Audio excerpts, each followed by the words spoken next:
Assalamualaikum warahmatullahi wabarakatuh. Kami dari kelompok 4 yang beranggotakan Risha Emilia Dewi dengan NIM 07. Saya Diana Vitasari dengan NIM 14. Lalu ada Dinda Putri Denise dengan NIM 20 dan yang terakhir Putri Zahra Aulia dengan NIM 27. Pada kesempatan kali ini kami akan mempresentasikan materi tentang text planning PPN. Seperti yang sudah kita pelajari di topik sebelumnya, pengertian dari tax planning itu merupakan upaya untuk mengurangi atau meminimalkan beban pajak yang harus dibayarkan kepada negara, sehingga pajak yang dibayar tidak melebihi jumlah pajak yang sebenarnya. Sedangkan pengertian dari PPN sendiri merupakan pajak tidak langsung yang dikenakan atas konsumsi barang atau jasa kena pajak di dalam daerah pabean, sehingga setiap pembelian dan penjualan barang atau jasa dari pengusaha kena pajak akan dikenakan PPN. Nah, PPN dikenakan atas penyerahan barang kena pajak atau jasa kena pajak yang dilakukan oleh pengusaha kena pajak. Lalu selanjutnya, impor barang kena pajak dan pemanfaatan barang kena pajak tidak berwujud atau jasa kena pajak luar daerah di dalam satu daerah pabean. PPN juga dikenakan atas ekspor BKP oleh PKP. Nah, perusahaan juga sebaiknya memperoleh barang kena pajak atau jasa kena pajak dari pengusaha kena pajak, supaya pajak masukannya dapat dikreditkan. Perusahaan juga perlu dengan cermat mengamati jangan sampai ada pajak masukan yang belum dikreditkan. Pajak masukan yang dapat dikreditkan adalah pajak masukan yang berhubungan langsung dengan produksi, distribusi, pemasaran, dan manajemen atas BKP atau JKP, dan faktur pajaknya adalah faktur pajak standar atau dokumen yang disamakan dengan faktur pajak standar. Pajak masukan yang tidak dapat dikreditkan itu adalah pajak masukan yang belum dikukuhkan menjadi PKP, faktur pajak sederhana, faktur pajak cacat yang tidak diisi lengkap atau yang ada coretannya, itu termasuk faktur pajak cacat. Lalu, pajak masukan atas pembelian mobil sedan, jeep, station wagon, van, dan kombi. Yang terakhir, pajak masukan yang berkaitan dengan produksi BKP atau JKP. Pajak masukan yang belum dikreditkan dengan pajak keluaran pada masa pajak yang sama dapat dikreditkan pada masa pajak berikutnya, selambat-lambatnya pada bulan ketiga setelah berakhirnya tahun buku yang bersangkutan. Mekanisme pengkreditan dan pelaporan PPN. Jadi pengenaan PPN berdasarkan pada sistem faktur, sehingga setiap penyerahan BKP atau JKP yang dikukuhkan oleh pengusaha kena pajak itu wajib dibuatkan faktur pajaknya. Mekanisme penggeseran PPN dilakukan melalui pemungutan kembali PPN dari pembeli berikutnya. Jika jumlah PPN yang dipungut lebih besar dan PPN yang dibayar saat perolehannya, maka kelebihan PPN-nya harus disetorkan ke kas negara. Nah, mekanisme ini juga sering disebut dengan indirect subtraction method. Terus, pengertian pajak keluaran. Pengertian pajak keluaran adalah PPN terutang yang wajib dipungut oleh PKP yang melakukan penyerahan barang kena pajak, penyerahan jasa kena pajak, ekspor barang kena pajak berwujud, ekspor barang kena pajak tidak berwujud, dan atau ekspor jasa kena pajak.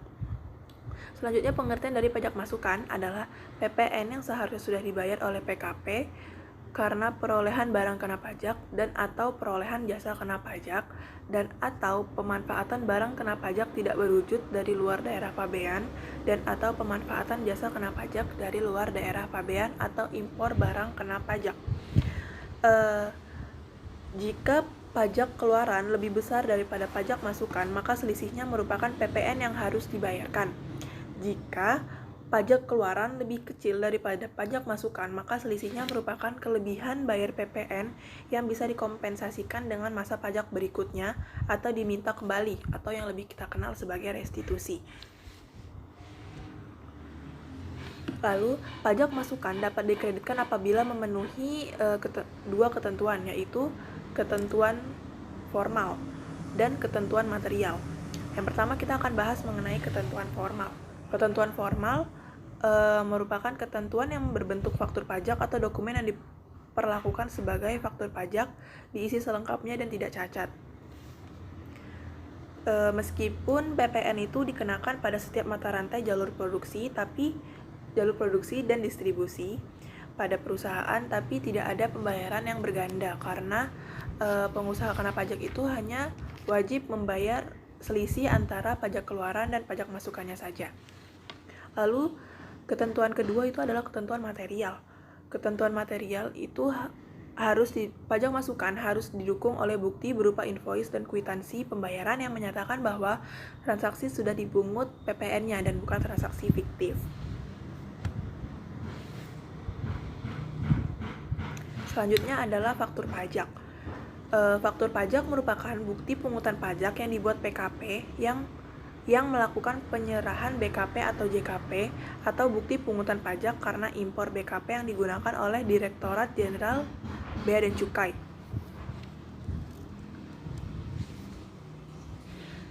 Jadi secara umum faktur pajak itu dibagi menjadi 3, yaitu faktur pajak, lalu yang kedua faktur pajak gabungan, dan yang terakhir dokumen tertentu yang dipersamakan dengan faktur pajak. Lalu saat pembuatan faktur pajak, untuk meringankan beban administrasi dari wajib pajak, jadi sebaiknya faktur pajak itu dibuat saat terutangnya pajak, yaitu pada saat penyerahan atau dalam hal pembayaran mendahului penyerahan, maka faktur pajak akan dibuat pada pembayaran. Lalu, untuk membantu likuiditas wajib pajak, saat penyetoran PPN dan pelaporan SPT masa PPN diperlonggar menjadi paling lambat akhir bulan berikutnya setelah masa pajak itu berakhir. Lalu selanjutnya faktur pajak gabungan merupakan faktur pajak yang harus dibuat paling lambat pada akhir bulan penyerahan BKP atau JKP. Untuk meringankan beban administrasi, pengusaha kena pajak diperkenankan untuk membuat faktur pajak gabungan paling lama akhir bulan penyerahan barang kena pajak atau jasa kena pajak. Lalu ada penundaan pembuatan faktur pajak. Dalam hal penjualan BKP atau JKP, pembayarannya yang belum diketahui, pembuatan faktur pajak itu bisa ditunda sampai akhir bulan berikutnya setelah penyerahan barang kena pajak atau jasa kena pajak. Lalu selanjutnya berkaitan dengan hal ini, sebaiknya PKP penjual dalam menentukan syarat pembayaran yang ideal, yaitu tidak lebih dari 45 hari setelah penyerahan BKP atau JKP. Saat terutangnya PPN. Jadi sesuai dengan peraturan Menku nomor 240/PMK.03/2009 saat terutangnya PPN ditetapkan sebagai berikut. Pemungutan pajak pertambahan nilai dan pajak penjualan atas barang mewah menganut prinsip akrual, artinya terutangnya pajak terjadi pada saat penyerahan barang kena pajak atau jasa kena pajak meskipun pembayaran atas penyerahan tersebut belum diterima atau belum sepenuhnya diterima pada saat impor barang kena pajak. Lalu yang kedua, dalam hal pembayaran diterima sebelum penyerahan barang kena pajak atau sebelum penyerahan jasa kena pajak, atau dalam hal pembayaran dilakukan sebelum dimulainya pemanfaatan barang kena pajak tidak berwujud atau jasa kena pajak dari luar daerah pabean, dan saat terutangnya pajak adalah pada saat pembayaran. Materi selanjutnya akan dijelaskan oleh rekan saya, Putri Zahra. Terima kasih. Assalamualaikum, nama saya Putri Zahra dengan NIM 411901027. Saya akan melanjutkan presentasi dari teman saya. Nah, kali ini saya akan membahas tentang batas waktu penyetoran PPN dan pelaporan SPT masa PPN. Nah, PPN dan PPNBM yang terutang dalam satu masa pajak ini harus disetor paling lama itu akhir bulan berikutnya setelah masa berakhirnya pajak dan sebelum SPT masa PPN disampaikan. Lalu SPT masa PPN harus disampaikan paling lama akhir bulan berikutnya setelah berakhirnya masa pajak. Selanjutnya adalah memaksimalkan fasilitas di bidang PPN.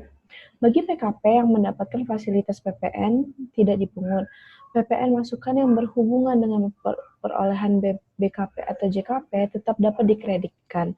Sedangkan bagi PKP yang mendapatkan fasilitas PPN itu dibebaskan dan PPN pemasukan yang berhubungan dengan perolehan BKB atau JKP tidak dapat dikreditkan.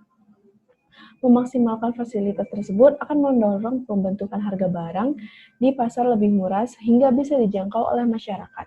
Omset penjualannya itu proporsional seakan meningkat yang bermuara pada perolehan profit dan setoran pajak juga akan lebih besar. Jadi tergantung, jika perolehannya itu lebih besar, maka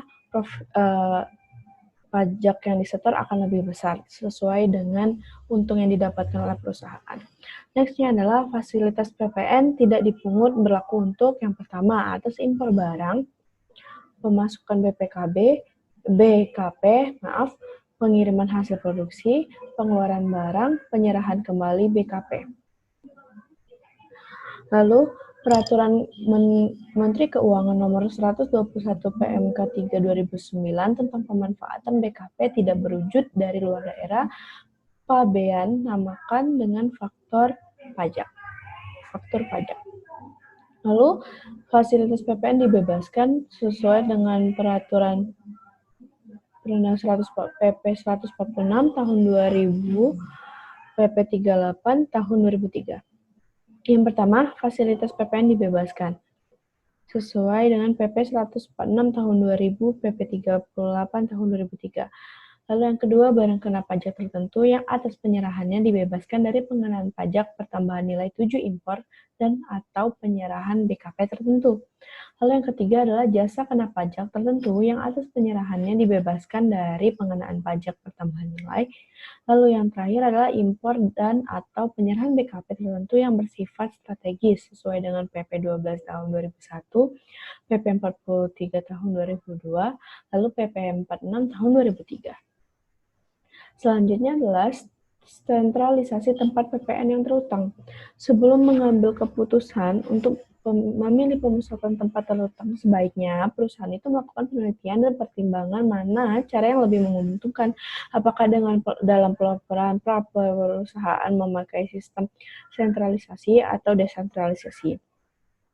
Lalu dalam pasal IA ayat F UU 4 UU PPN disebutkan bahwa penyerahan barang kena pajak dari pusat ke cabang atau sebaliknya dari cabang ke pusat dan penyerahan barang kena pajak antar cabang termasuk dalam pengertian penyerahan barang kena pajak. Pengusaha kena pajak yang terdaftar di KPP wajib pajak besar dapat melakukan sentralisasi otomatis sesuai dengan Cap 335 PJ 2002. Lalu apa sih syarat-syarat pengajuannya? Nah, syarat-syarat pengajuannya sesuai dengan Per 19 PJ 2010, yang pertama adalah pengusaha kena pajak dimaksud harus menyampaikan pemberitahuan secara tertulis kepada Kepala Kantor Wilayah dengan tembusan kepada Kepala KPP yang wilayah kerjanya meliputi tempat-tempat PPN terutang yang akan dipusatkan. Lalu yang kedua adalah tempat tinggal, tempat kedudukan, atau tempat kegiatan usaha pengusaha kena pajak yang berada di